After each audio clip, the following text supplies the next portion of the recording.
Al tikre alichot el halachot, chazak ou baruch. En général, on termine toujours tous les discours et les dvar Torah avec la Mishnah très connue. Rabbi Hanania ben Hakashia Omer, Ratza kadosh baruch ou les zakot et Israël. Aujourd'hui, on va commencer le cours avec cette Mishnah au nom de Rabbi Hanania qui dit que Dieu il voulait nous donner de mérite. Pourquoi on finit toujours les cours avec? Alors, on va parler aujourd'hui de ce qu'on ne doit pas manger. Dans cette paracha, comme vous le savez très bien, Yaakov il boitait parce qu'il a eu un combat avec l'ange des sables et il a touché dans le nerf sciatique. En ce moment, ce nerf, il travaille beaucoup là-bas. Tous les gens, ils ont leur tête dans le nerf sciatique à Qatar. Mais nous, on va parler de ce qui nous concerne à nous. Quand le nerf sciatique est bloqué, on ne peut plus bouger, ni jouer, ni football, ni rien du tout.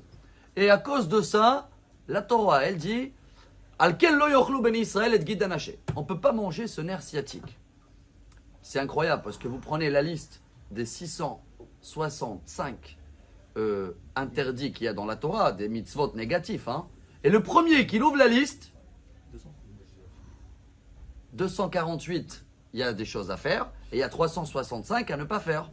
Et le premier dans la liste de ces 365, c'est quoi? Ne pas tuer, ne pas voler? Non. Ne mangez pas le nerf sciatique. Avec ça, Dieu il commence le message pour nous, le peuple d'Israël. Je vais rajouter un peu plus dans le Talmud Choulin. Il y a tout un chapitre qui parle de nerf sciatique. Et là-bas, c'est marqué qu'il y a un débat entre les rabbins qui disent tellement il n'y a personne qui le mange, il n'a pas de goût, que même quand tu le mets dans une soupe, peut-être même la soupe, elle n'est pas viande. Parce que c'est ta'amo ke'etz be'alma, elle dit la Gemara. On dirait un morceau de bois, il n'y a même pas de goût. Alors je ne comprends pas. Dieu, il nous demande, première mission dans la Torah, surtout, ne mangez pas quelque chose qui est immangeable et qui n'a pas de goût. Vous avez une réponse?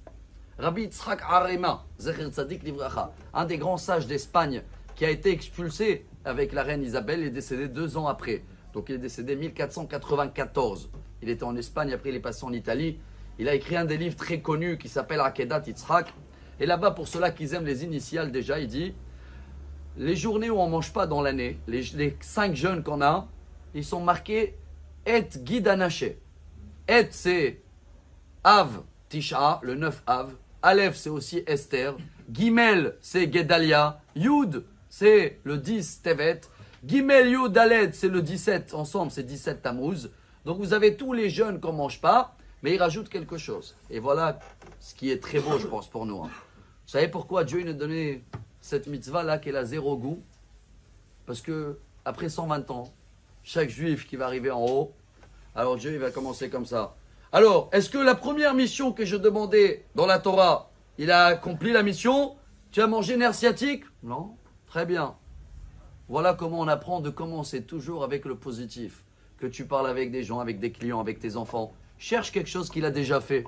Et si tu le cherches, tu vas le trouver. C'est pour ça que Dieu nous donne une mission qui est automatique. Tout le monde, ils en fait. Et ce qui veut dire, Rabbi Hanania ben Hakashia Omer, Ratza kadosh baruch hu les zakot et Israël. Pourquoi on finit toujours les discours avec cette phrase? Regardez combien Dieu il veut par force nous donner que des mérites et des bonus, comme quoi on accomplit les missions qu'on veut, on ne veut pas, automatiquement c'est fait. Si on arrive à vivre avec ce message-là, alors vous allez voir comment on va trouver de goût dans chaque journée. Excellente journée. Amar Rabbi Elazar.